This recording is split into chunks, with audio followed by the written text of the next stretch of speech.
मन आँख कान नासिका जीभ और त्वचा पेच वह रह करके इंद्रिय विषयों का भोग करे, सुख दुख जीवन के सह करके। कपड़े से फिर जब जाता है देह छोड़ तो नहीं अकेला जाता है, उन चीजों को संग ले जाता जिन चीजों को संग लाता है। व्यक्ति जब आता है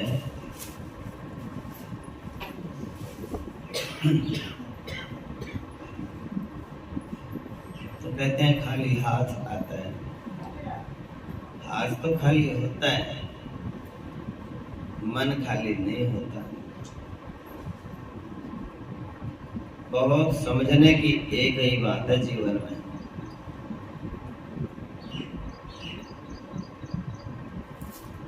मन में जो हमारे ख्याल आते हैं वो अच्छे आते हैं कि बुरे आते हैं। एक ही जीवन में अभ्यास करना है, मन में बुरा ख्याल ना आवे, इसी का नाम भक्ति है। इसी के ऊपर काम करना है, मन में विचार कोई बुरा ना आवे। जिसके मन में बुरा विचार आता है वही उसके दुखों का कारण बनता है, अगले जन्म का कारण बनता है। संसारिक बुरे मतलब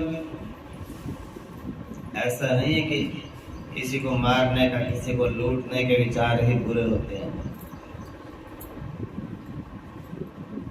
बुरे का मतलब है भगवान के अलावा कोई भी विचार सारा दिन जो मन में रहता है,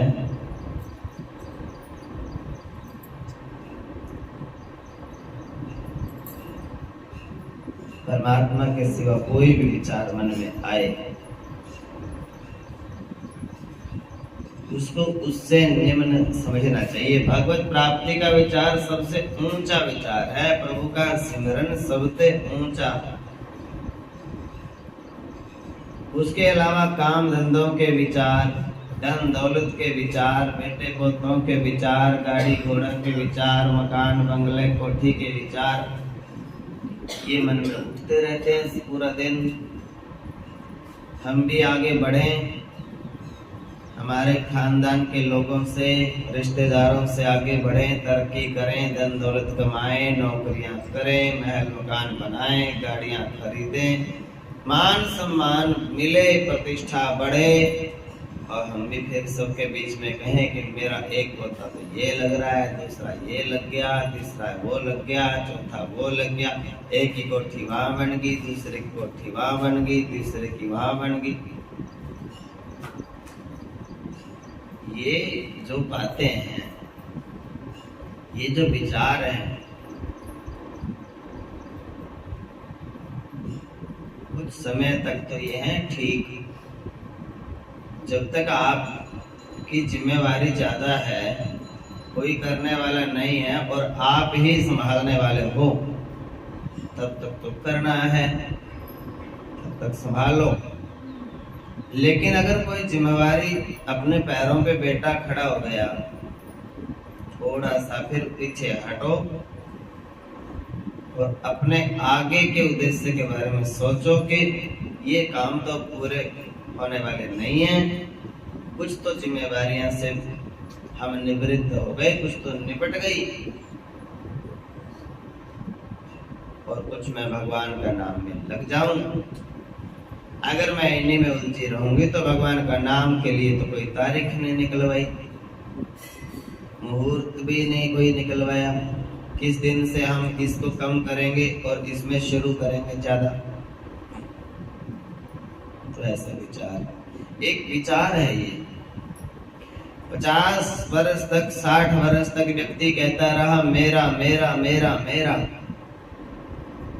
तो कुछ 2, 5, 10 साल ऐसे भी अपने जीवन में रखो जिसमें ये कहना पूरा सीख जाओ कि मेरा नहीं भगवान का, मेरा नहीं भगवान का है, मेरा नहीं भगवान का है। ये विचार है। मेरा मेरा कहने का भी एक विचार था, और भगवान को कहना तेरा है, मेरा नहीं है कुछ भी, ये दूसरा विचार है। इस प्रकार के विचार, भगवान से जुड़े हुए विचार, भगवान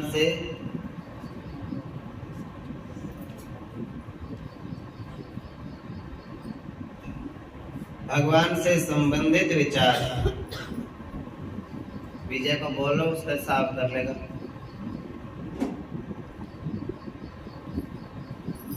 जो उससे जुड़ा हुआ विचार है, उससे भगवान से जुड़ा हुआ कोई विचार, संसार से जो जुड़ा विचार है उसको कम करना है, नहीं तो वो विचार आप मरोगे साथ में ही जाएगा। घर वाले तो छूट जाएंगे, घर छूट जाएगा, परिवार के लोग छूट जाएंगे, विचार तो अंदर चल रहा है, बुद्धि में भी वही है, मन में भी वही है, सपने भी उसी के आते हैं, ख्याल भी उसी के आते हैं, अहंकार में भी वही है, और आत्मा उनके पर्दे में ढक गया, आत्मा भी फंस गया। अब वो अगले जन्म की तैयारी हमने कर ली, उस विचार के हिसाब से फिर अगला जन्म मिलेगा।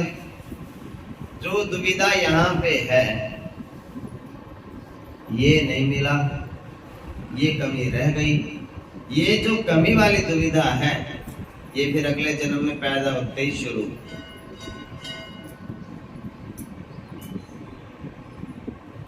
अगले जन्म में पैदा होते वही शुरू हो जाएगी। यहाँ हम सोचते रहे घर परिवार वालों के बारे में, पता नहीं कब सुधरेंगे, पता नहीं कब सुधरेंगे, ऐसे ही मन में रील बन चल रही है। अगले जन्म में पैदा होंगे, छोटे से बच्चे, होश आएगा, तभी से हम कहने लग जाएंगे ये मेरे घर वाले पता नहीं कब सुधरेंगे, ये मेरे को बड़ा परेशान करते हैं, मैं छोटा सा बच्चा हूँ, ये मेरे सब पीछे पड़े रहते हैं, ना तो मेरी माँ सुनती, ना मेरा पिता सुनता, ना मेरा भाई बहन सुनता, ना मेरा कोई सुनता। छोटे बच्चा ही कहने लग जाता है, मम्मी को ही कह देते हैं तुम तो छोटे छोटे को प्यार करते हो, मेरे को करते ही नहीं।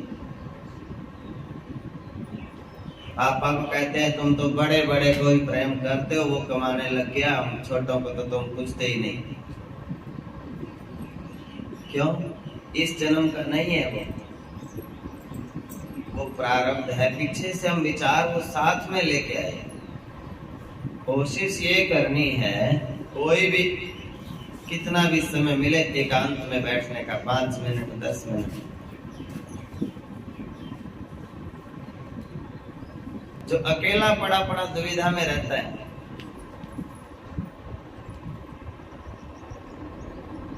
वो दुविधा में पैदा होता है। अकेले पड़े पड़े तो बस भगवान से आनंद में रहो।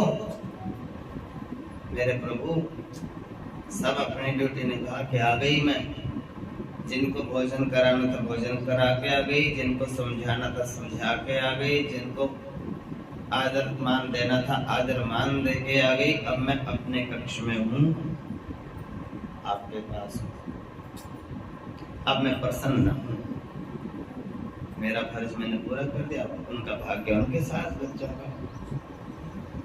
कोई पैरों पे हाथ लगाएगा मेरे आशीर्वाद लेगा, उनकी भला है, मैं आशीर्वाद नहीं देती,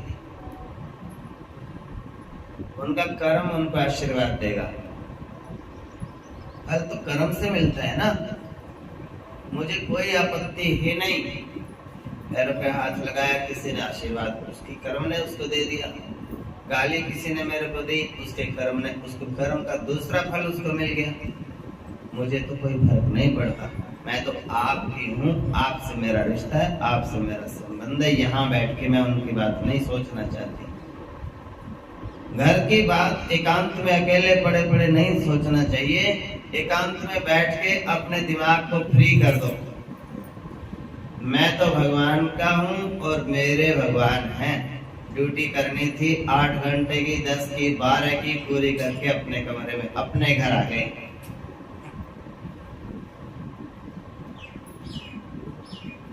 ये बहुत ज्यादा समझने की जरूरत है। एकांत में बैठ के उन्हीं के बारे में नहीं सोचना। उनके बारे में ड्यूटी पे सोच लिया बहुत है, नहीं तो फिर दुविधा होती है बहुत बड़ी। कोई व्यक्ति ड्यूटी पे ड्यूटी कर रहा है, घर में आके भी जीने ना देवे किसी को, घर की बात ही ना सुने, घर की बात ही ना करे, वहां आके भी ड्यूटी की बात। घर वाले कहेंगे हमारे लिए टाइम ही नहीं तेरे पास 2 मिनट का भी। अपनी बात वहीं छोड़ के आया करो, वहीं की बात वहीं, वहीं का काम वहीं। घर में आके 2 मिनट माँ को भी चाहिए, 2 मिनट बाप को भी चाहिए, 2 मिनट बच्चों को भी चाहिए, सबको 5-10 मिनट समय चाहिए। और ओम का जो नाम है, सुमिरन है जो, वो हमेशा फ्री माइंड होके करो। हे प्रभु, अपना काम अब करूंगी, ड्यूटी का तो काम हो गया। अपना काम तो एक ही है, सिमरन करना। बाकी तो कुछ अपना है ही नहीं। भोजन बनाने वाला अपने लिए थोड़ा ही बनाता है, सफाई घर की करने वाला अपने लिए थोड़ा ही करता है। संसार का कोई भी काम तुम अपने लिए नहीं करते।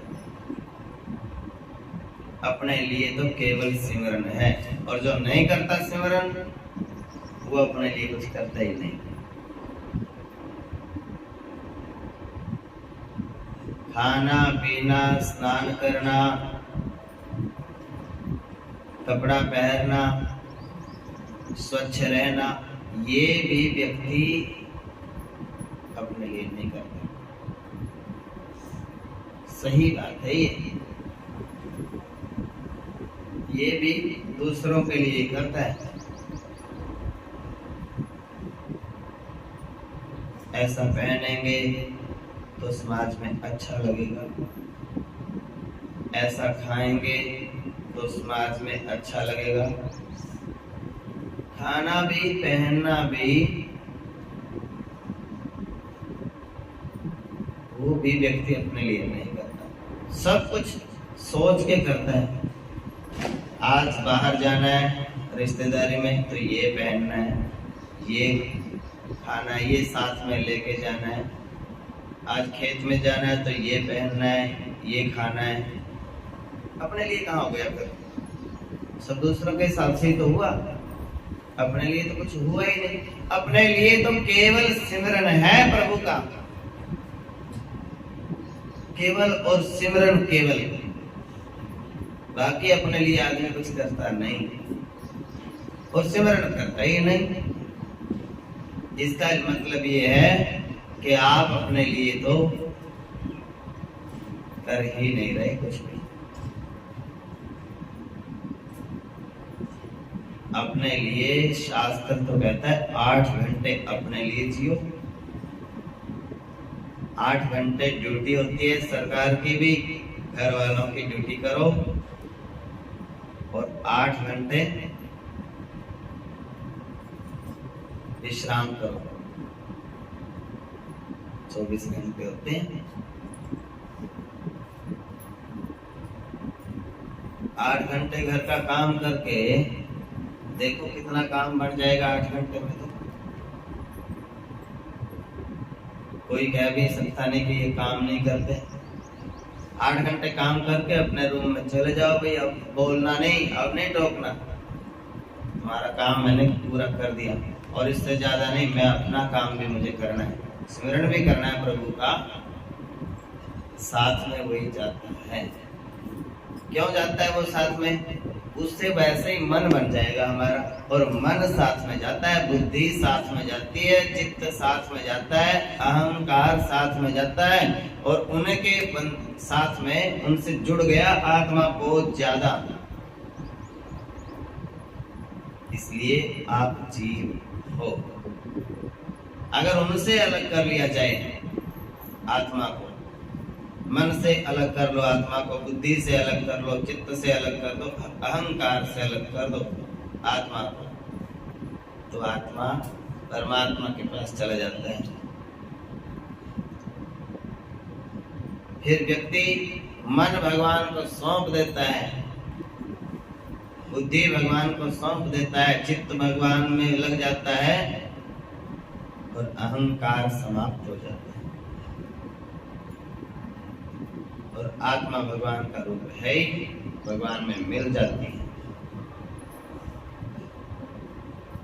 और मुख्य बात ये है, ये सारा काम होने के बाद भी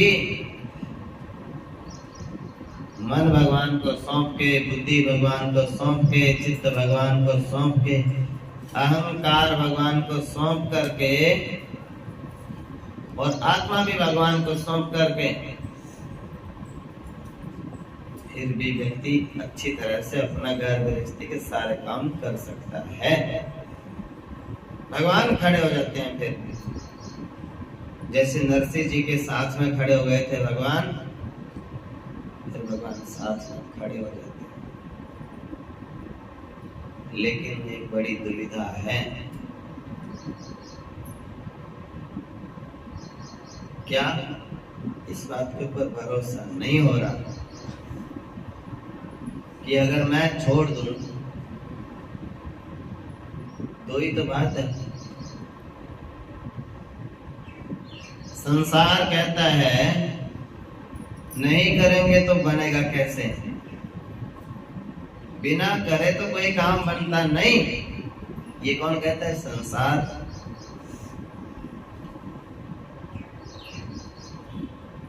और संत कहते हैं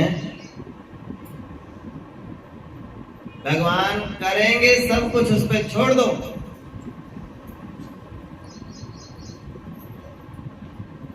अब ये दो लोग हैं, लेकिन अपनी बुद्धि दूसरे में कैसे डालें? भगत की बुद्धि तो ये है कि सब भगवान करेंगे, और संसारी की बुद्धि ये है, रोटी सामने रखी है, नहीं तोड़ेंगे, मुंह में नहीं डालेंगे तो कैसे जाएगी? दोनों अपनी जिद के बड़े पक्के होते हैं। 1000 कथाएं सुनाओ, लाख कथाएं सुनाओ, करोड़ों कथाएं सुना लो, जहां उसकी बुद्धि अटकी है वहीं पे रहेगी। वो खुद चाहे तो अपने बुद्धि को बदल सकता है, दूसरा नहीं बदल सकता कोई। मैं कोशिश कर सकता हूं आपकी बुद्धि को बदलने की, बदल नहीं सकता। आप खुद चाहो, बात तो ठीक कह रहे हैं। संत हैं, भक्त हैं, पूरा जीवन का इनका ग्रंथों में निकल गया, ये भी अपना जीवन यापन इस तरीके से कर रहे हैं। इनके भी तो काम भगवान करते हैं, हमारे भी करेंगे। ये विचार आपको करना है। इधर से द्योत होती है ना जीरी की, अभी अभी जीरी लग रही है सब खेतों में। एक पेड़ है इतना सा, उसको वहां से उखाड़ते हैं, दूसरी जगह लगाते हैं। जब उसको फाड़ के लेके आते हैं, क्या कहते हैं? प्योज फाड़ के लेके आए। क्या लेके आए? और उसी तिनके को जब लगाते हैं तो क्या कहते हैं? जीरी लगा रहे हैं। तिनका वही है, कुछ भी उसमें ना तो घटाया, ना उसमें मिलाया, ना उसमें बढ़ाया। इधर से उसको पाड़ रहे हैं, उसी को ऐसे सेम लगा रहे हैं। पाड़ते टाइम तो प्योद पाड़ रहे, लगाते टाइम चीरी लगा रहे। नाम बदल गया। ये भी तो कह सकते हैं जो प्योद पाड़ी थी उसको ही लगा रहे, प्योद को ही पर लगा रहे हैं। या ऐसा भी कह दो मैं चीरी पाड़ रहे और चीरी लगा रहे। नाम बदल जाता है। पाड़ते टाइम उसी तिनके का नाम प्योद है और लगाते टाइम उसी तिनके का नाम चीरी हो गया। सब में ऐसे ही होता है, प्याज में भी ऐसे ही होता है। प्याज की पोत और फिर प्याज लगा रहे। इतना सा ही काम है। इधर से मन को हटा के और इधर लगाना है बस। इधर क्या है? प्योद है। प्योद क्या है? मेरे बिना कोई नहीं संभाल सकता, ये प्योद है। इधर से पाड़ो इस बात को, मेरे बिना कोई संभाल नहीं सकता, ये इधर चिपका रखा है मन को। इसको उखाड़ो और इधर लगा दो, भगवान संभालेंगे, मैं नहीं चिंता करती। बस इधर तो ये कह रहा था मन, मेरे बिना कोई संभाल ही नहीं सकता, मैं ही सब कुछ करता हूँ, जिम्मेवारी मेरी है। और इस मन को इधर से हटा के इधर लगाना है भगवान के चरणों में, और ये कहना है अपने आप संभालेंगे, मैं नहीं चिंता करते, मैं तो इसके ऊपर डोरी छोड़ दी। इतना सा काम है। चाहे एक दिन में मान लो इस बात को, चाहे 1000 दिन में मान लो, और चाहे पूरी उम्र ना मानो, लेकिन उद्धार तो इधर से हटा के मन को इधर लगाना ही पड़ेगा। नहीं लगाओगे करोड़ों जन्म बीत जाएंगे, ऐसे ही चक्कर में पड़े रहोगे। लास्ट में फिर लगाना पड़ेगा, दूसरा कोई रास्ता नहीं है। कोई सोचे पुण्य करके दान करके मुक्त हो जाए, नहीं, दान करके मुक्त नहीं होगे, पुण्य करके मुक्त नहीं होंगे। मुक्त तो एक ही बात से होगे, पुण्य करोगे, पुण्य का फल मिलेगा, स्वर्ग मिल जाएगा। पुण्य करोगे स्वर्ग मिल जाएगा, धन दौलत मिल जाएगा, ठाट बाट मिल जाएंगे, छोड़ छाड़ के सब फिर मर जाओगे। फिर 84 लाख योनि में गधे घोड़े कुत्ते बिल्ली और मनुष्य बन के ही ये काम कर सकते हो जो मैं आपको बता रहा हूँ, दूसरी योनि में नहीं। तो मनुष्य में भी 50 साल के बाद की जो उम्र है, इस उम्र में आसानी से भगवान में लग सकता है मन। पूछो क्यों? क्योंकि पहले तो बड़ी आश थी कि कोई ना कोई इस दुनिया में अपना मिलेगा, लेकिन 50-60 साल में कोई अपना नहीं मिला। अब क्या मिलेगा? अब तो कम से कम आस छोड़ दो संसार की। बच्चे को तो आश रहती है, बच्चा है 15-18 साल का, जीवन उसका अभी शुरू हो रहा है, उसको तो ऐसा रहता है कोई ऐसा जीवन साथी मिलेगा भगवान के ही जैसा। फिर आगे उसको उम्मीद हो जाती है चलो बच्चे ऐसे हो जाएंगे, बस एक भी मेरा बोल गिरने ही नहीं देंगे, मैं जो कहूंगा वही सारा कुछ मानेंगे। उसको आश ज्यादा रहती है। लेकिन 50-60 साल की उम्र में तो सबको बंदा देख लेता है, किसी चीज में उसका मन ज्यादा उलझना नहीं चाहिए। क्रोध करके भी देख लिया, समझा के भी देख लिया, मत्थे टेक के भी देख लिया, व्रत करके भी देख लिया, अपना बना के भी देख लिया, खिला के भी देख लिया सबको, जो जो करना था, जो हम कर सकते थे, सब कुछ हमने करके देख लिया, फिर भी ये संसार अपना बनने वाला नहीं है। सब कुछ लुटा दो तो भी अपना बनने वाला नहीं है। क्यों? इसमें संसार की गलती है क्या? गलती नहीं है। तुम अपना बनाने की कोशिश करते हो, कैसे बन सकते हैं अपने? तुम उनके नहीं हो तो वो तुम्हारे कैसे हो जाएंगे? तुम भगवान के हो, तुम जबरदस्ती उनके ऊपर थोप रहे हो, हम तो तुम्हारे हैं। तुम भगवान के हो, जबरदस्ती उनसे चिपक रहे हो कि हम तो तुम्हारे हैं, और वो पीछा छुड़ा रहे हैं, तुम फिर चिपक रहे हो, हम तो तुम्हारे हैं। बहू बेटा भाग रहे हैं और साथ माता पिता उसके पीछे पीछे, हम तो तुम्हारे हैं। अब वो छोड़ने को तैयार हो रहे हैं, माता पिता फिर कह रहे हैं हम तो तुम्हारे हैं। चिपकना नहीं, समझो इस बात को कि हम इनके नहीं, ये हमारे नहीं, ये शरीर केवल इनका है और मैं शरीर नहीं हूं, मैं तो आत्मा हूं। मैं तो आत्मा हूं, आत्मा तो भगवान का है और शरीर इनका है। कब तक? जब तक काम कर रहे हैं। जब तक ये शरीर काम करता है तब तक ये इनका है, और काम नहीं करेगा भगवान उठा लो, तो संभाल लो भगवान, अब दोबारा बनाओ इसको, शरीर पुराना हो गया, ले जाओ इसको, दूसरा दो इसकी जगह। मतलब क्या है? फिर उसमें भी आप गलती कर रहे हो। शरीर उनका है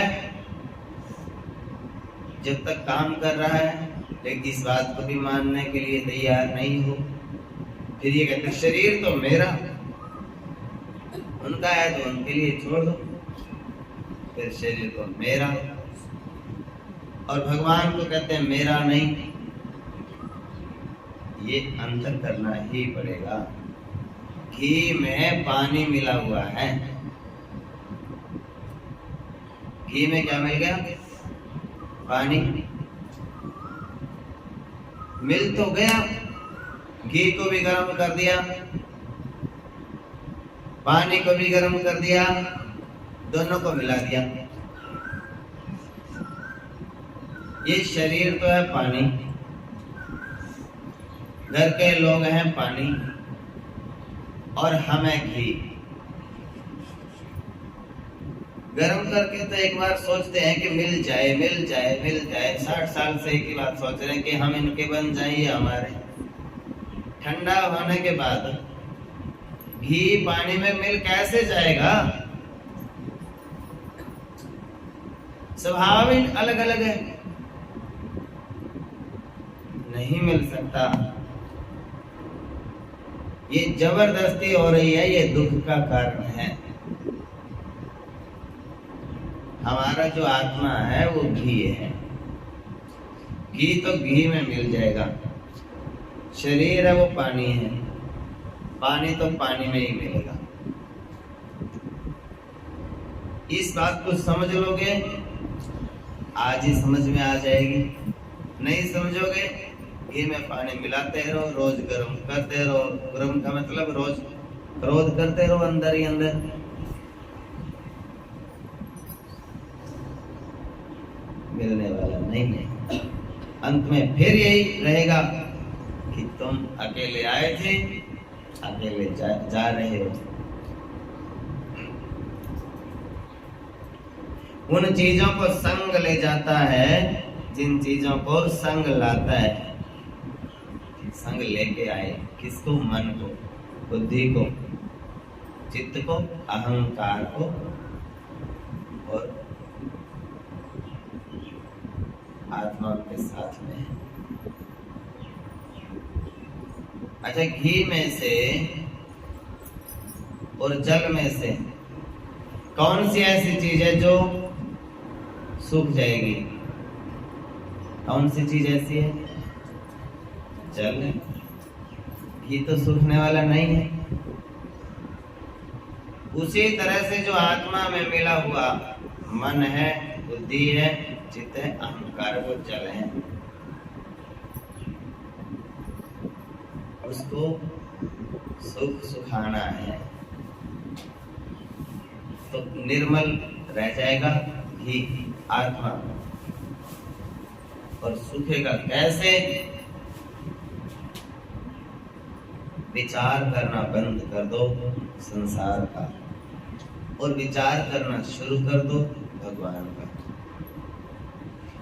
भगवान का विचार जब करोगे, भगवान का विचार कैसा होता है? मैं भगवान का हूं, मेरे श्री भगवान। अनुभव ये करते चलो जब लग घट में प्राण। एक ही बात सोचते रहो, मैं भगवान का हूं, भगवान मेरे। तो आज ज्ञान अग्नि दग्ध सर्व कर्माणि, अंदर में ये ज्ञान हो जाएगा और ज्ञान की अग्नि से पानी पानी जल जाएगा और घी घी रह जाएगा। और ज्ञान एक है, ये बस, दूसरा नहीं। 4 वेद 6 शास्त्र जो है ना, इतने बड़े बड़े ग्रंथ, एक ही ज्ञान है। अकेले बैठो, एक ही बात बोलो, मैं संसार का नहीं, संसार मेरा नहीं, मैं भगवान का हूं, भगवान मेरे हैं। संसार की तो बात बोलने की भी आवश्यकता नहीं, इतना ही बोलो कि मैं भगवान का हूं और भगवान मेरे हैं। यही बोलते रहो बस। लेकिन ऐसे नहीं कि दूसरों को सुनाने के लिए बोल रहे हैं। अकेले बैठ के दूसरों को सुनाओगे तो क्लेश हो जाएगा घर में।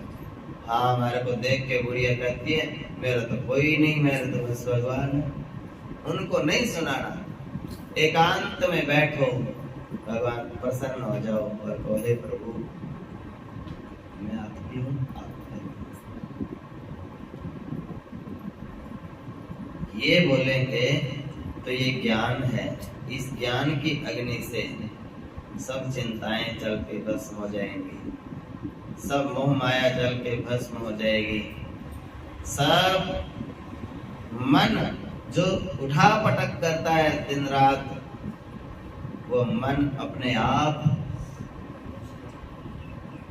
सूख जाएगा, उड़ जाएगा।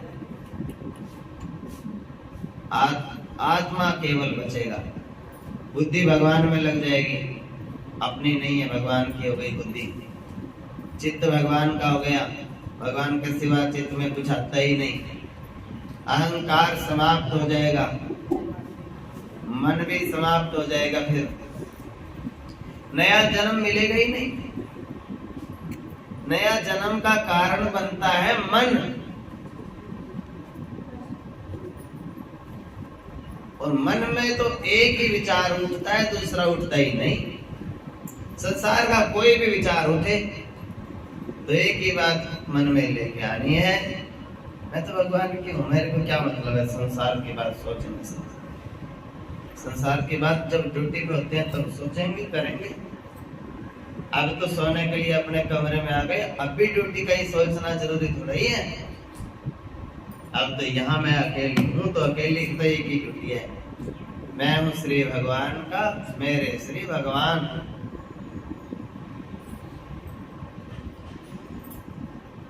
ये है क्या? नया जन्म नहीं होगा। और दूसरी बात बताओ, इस जन्म में जितने शरीर में रोग हैं सारे ठीक हो जाएंगे, ये भी बात है। ये शरीर में रोग कहाँ से शुरू होते हैं? मन से और दिमाग से। आप 1 साल ये जाप कर लो कि मैं तो संसार का, संसार मेरा, रोगी हो जाओगे, मर जाओगे, पागल होगे। और 1 साल ये जाप कर लो, मैं हूं श्री भगवान का, मेरे श्री भगवान, बस मुक्त हो जाओगे, सब रोग ठीक हो जाएंगे, दवाई की जरूरत नहीं पड़ेगी। शरीर पे भी तो प्रभाव पड़ता है। हनुमान जी को किसी ने देखा बुखार हुआ, रोम रोम में राम बस गए। शरीर भी इतना पवित्र हो गया राम का नाम लेने से, ऐसे हाथ लगा दे तो उसके भी रोग, इतना पवित्र हो गया शरीर। जिस जमीन पर पांव रख दे वो धरती पवित्र हो जावे। पैरों की धूल उठा के लोग ऐसे मस्तक से लगावे, उसमें से थोड़ी सी रज उठा के चखें। क्यों वृंदावन में जाके रज चखते हैं? यहाँ भगवान के भक्तों की रज है, गोपियों के चरणों की धूली है, ठाकुर जी की चरणों की धूली है। धूली भी पवित्र हो गई, सोचो शरीर कितना पवित्र हो गया होगा। जो शरीर इतना पवित्र हो चुका था, क्या रोग हो सकते हैं फिर उस शरीर में?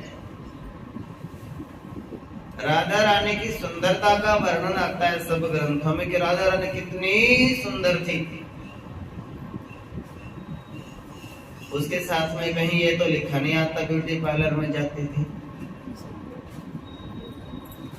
सुंदरता का ही आता है, ना तो ये आता कि वो क्रीम पाउडर लगाती थी, ना वो आता कि वो मेकअप करते थे, ना वो आता कोई वो ये चीज खाती थी, बादाम रोगन लगाती थी, कुछ नहीं।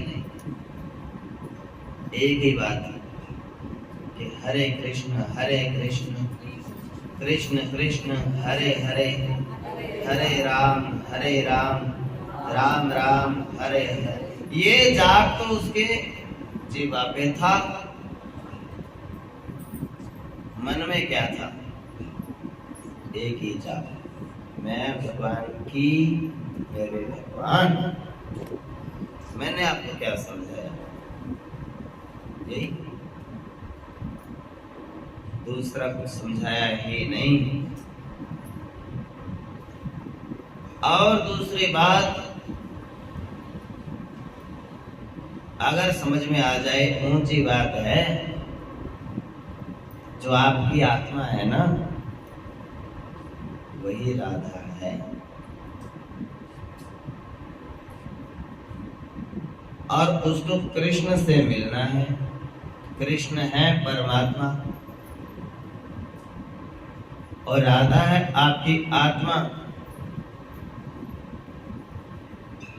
जब तक आप सच्चे मन से ऐसा नहीं बोलोगे कि मैं तो भगवान की हूं,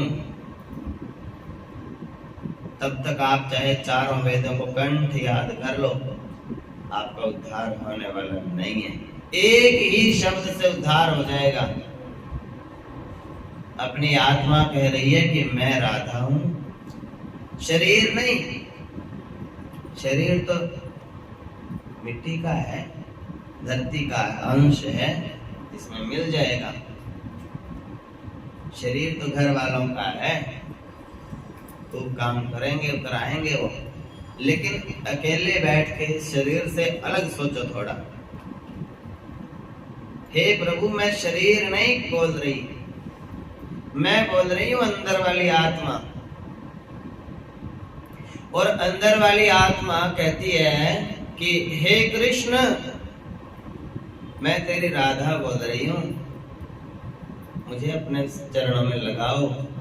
इस संसार में बहुत दिन हो गए, इस शरीर की भी मुझे कोई आवश्यकता खास नहीं है, लेकिन मैंने सुना है कि इस शरीर में आप पुकार जल्दी सुन लेते हो, और मैं इस शरीर में बैठ के इसलिए पुकार रही हूं, इस शरीर के माध्यम से ही सुन लो। लेकिन मैं राधा हूं। राधा कौन? आत्मा। मैं आत्मा हूं, राधा हूं मैं, और आप कृष्ण हो। संभालो। कहाँ बस जाओ? मेरी बुद्धि में बस जाओ, मेरे मन में बस जाओ, मेरे चित्त में बस जाओ, मेरे विचारों में, अहंकार में भी आप बस जाओ। और शरीर से मुझे कोई आपत्ति नहीं है, पर मेरे शरीर के रोम रोम में आप बस जाओ। आत्मा और शरीर, शरीर और आत्मा एक हो जाएं। आप मेरे रोम रोम में बस जाओ। मैं राधा हूं आपकी। आपने मुझे ऐसे अकेला क्यों छोड़ दिया? इस मन के सहारे क्यों छोड़ दिया? मेरा मन तो शैतान है, मेरे से नहीं काबू आता। आप इस मेरे मन के भरोसे मुझे मत छोड़ो, अपने मन से ही संभालो। इस मन को अपने चरणों में मैं लगाना चाहती हूँ, आपके चरणों में नहीं लगता मेरे से, आप ही लगा लो। मैं इस बुद्धि को आपको सौंपना चाहती हूँ। ये बुद्धि फिर संसार में भागती है, नहीं मेरा कहना मानती मेरी बुद्धि। मैं ये प्रार्थना कर रही हूँ सच्ची आत्मा से, आप मेरे बुद्धि के स्वामी बन जाओ। आप मेरी बुद्धि को चलाओ, आप मेरे मन को चलाओ, आप मेरे चित्त को संभालो, आप मेरे शरीर को भी संभालो, और आप मेरी आत्मा को, मुझे तो संभालो ही। ये है प्रार्थना, ये प्रार्थना करनी चाहिए। अब दूसरी बात, मैं ये कह रहा हूं, मंदिर जरूर जाओ, ज्योतिबत्ती जरूर करो, आरती पूजा जरूर करो, सारे का मत्था जरूर टेको, लेकिन जब तक ये प्रार्थना नहीं करोगे उनका फल नहीं मिलेगा। उसका फल नहीं मिलेगा। उसका फल तो मिल गया। आप मंदिर आए, आपने नमस्कार किया, आपने ज्योत लगाई, आपने जल चढ़ाया, उसका फल क्या मिला? उसके फल में संत मिल गया। उसके फल से संत मिला। मंदिर नहीं आते, संत घर घर कैसे जाता है? मंदिर में ज्योत और जल नहीं चढ़ाते, घर वाले यहाँ आने देते क्या? घर वाले आने ही नहीं देते। क्या करने जाओगे? अब इस घर से यहाँ से तो बोल के नहीं आते हम कि हम तो गुरु जी को मिलने जा रहे हैं ना। पता उनको है कि ये गुरु जी के सत्संग में जा रहे हैं, पता मुझे भी है कि ये मेरे सत्संग में आ रहे हैं, लेकिन यही बात बोल के आते हैं कि मंदिर जाते हैं, दर्शन भगवान के करेंगे, प्रणाम करेंगे, ज्योतिबत्ती करेंगे, जल चढ़ाएंगे और जल्दी आ जाएंगे। तब तक आप संभालो काम, ध्यान रखना। ये गए और ये आए, अब चाहे आधे घंटे ज्यादा लग जाओ, फिर आने के बाद क्यों भक्ति के भावना ऐसी होती है, उसमें फिर आनंद आ जाता है। तो आप तो वो काम सब सही है भैया। कोई बच्चा स्कूल में जाए, वर्दी पहन के, भोजन पानी करके घर से गया, बस में बैठा दिया, बस में बैठा, वो स्कूल में गया, स्कूल में जाके प्रार्थना भी कर ली उसने, प्रे होती है सवेरे सवेरे, प्रे भी कर ली, और क्लास में जावे ही ना। बस रोज स्कूल में तो रोज जावे और प्रार्थना भी रोज करावे, और बस घर वापस आ जावे। और फिर वो कहेगा भैया हम जाते रोज हैं स्कूल, प्रार्थना रोज करते हैं, रिजल्ट तो 0 आया। खाली जाने जाने से बात बनेगी क्या? नहीं। इस बात को ऐसे भी बोलते हैं कुछ लोग कि मंदिर जाने का कोई फायदा नहीं, सत्संग सुनो। ये गलत बात है, ऐसे नहीं बोल रहा मैं ये कह रहा हूं मंदिर जाओ, पहले भगवान को प्रणाम करो, भगवान से कहो कि भगवान जी हम आपका दर्शन कर रहे हैं।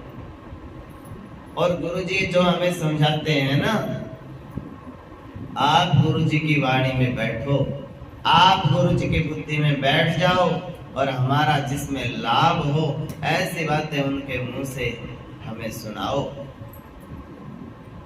और फिर हमारी क्लास ये सत्संग की, इसको अटेंड करो और शुद्ध भावना से, जिस भावना से मुझे भी भगवान से परिणाम चाहिए, मैं भी अपना कर्तव्य कर रहा हूं, रिजल्ट तो मेरे को भी चाहिए।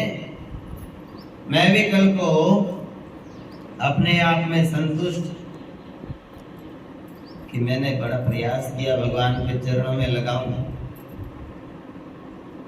तो मेरी ये प्रयास सफल हो जाए।